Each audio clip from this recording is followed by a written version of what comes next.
Okay, so we have a particle moves along a straight line such that its distance s from a fixed point after t seconds, that is the time, is given us. So this is the displacement function, that is the distance function. When we say displacement, the distance between two fixed points, the starting point and then the ending point.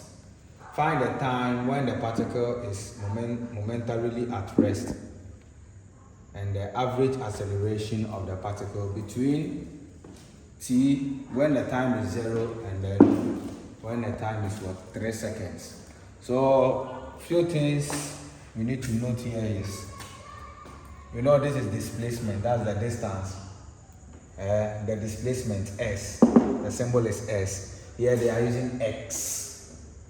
Okay, so let's say if I have a displacement like 3x cubed plus 4x squared plus 5x plus 6.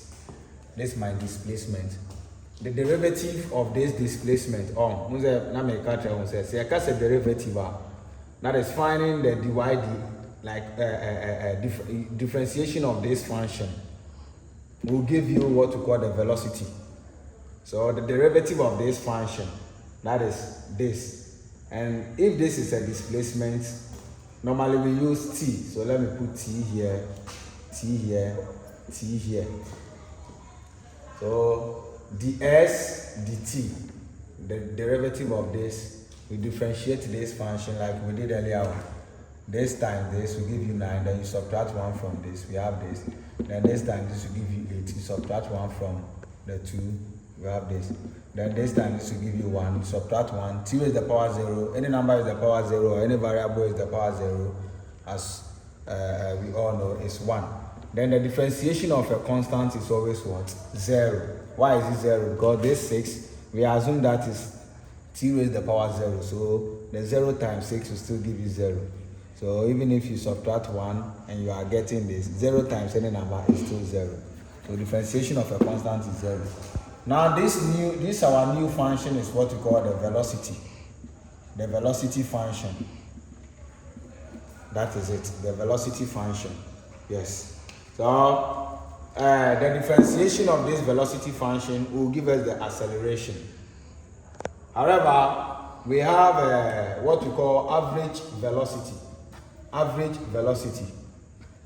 Average velocity. And we know average velocity is just the change in the displacement. Let's say the final displacement minus the initial displacement all over the final time minus the initial time. So that is if we are asked to find average velocity.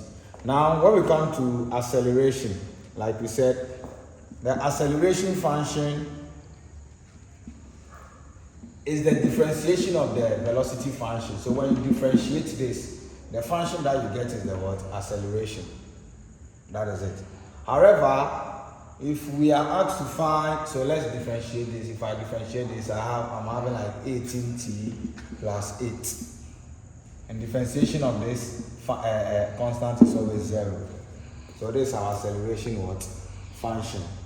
But if we are asked to find what we call the average acceleration, we say the average acceleration is the change in the velocity. So the final velocity minus the initial velocity over the time. Final time minus the initial time.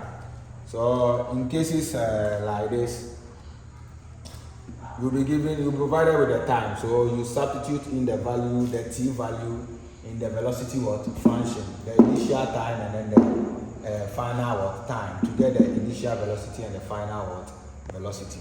So this some of the few things you are supposed to know before you can solve question like this. So let's come back to our question. So with this our question, like I said, this one normally is supposed to be s, that's the displacement function, but they are using x. So let's go by the x. We have negative 1 over 3, 2 is the power 3, plus. Okay. So what do we have here? Find the time when particle is momentarily at rest. Now, when the particle is at rest, we assume that the velocity is always what? 0. So, we can say at rest, comma, velocity is equal to 0. But this is not the velocity function, so we need to find the velocity function. So to find the velocity function, like I said, we differentiate differentiation. We differentiate, so let's differentiate this. So ds dt. We differentiate s with respect to t. So this one comes here as usual. That is, let's say 3 times negative 1 over 3 t. Then you see this 3 here minus 1.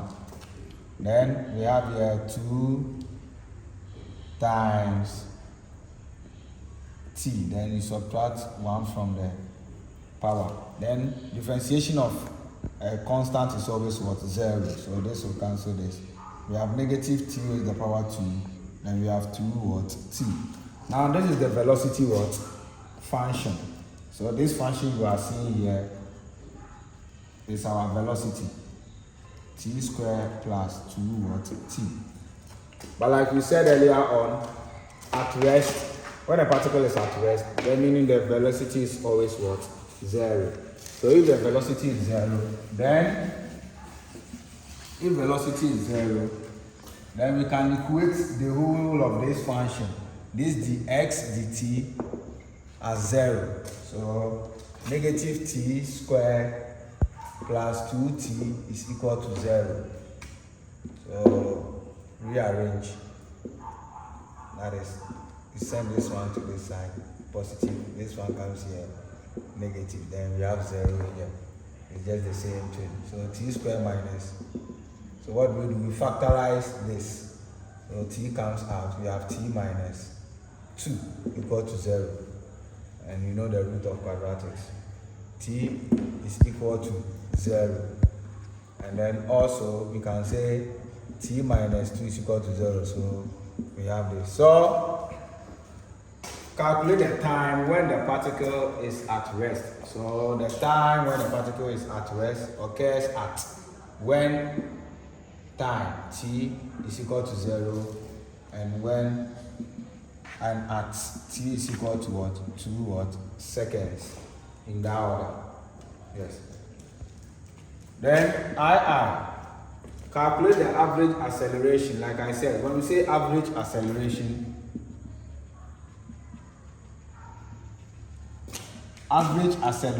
is just the change in velocity. The change in velocity over change in time. So v2 minus v1 all over t2 minus t what? 1. You see, we have the initial time and then the final what? Time. So assuming the question was given and we were not provided with this initial and the final, then we differentiate the what? Or we find the derivative of what we call it, the velocity what? Function. Okay. So what do we have here? How do we find v2 and v1? Remember, our v is our velocity. That is negative t squared plus 2 what? T.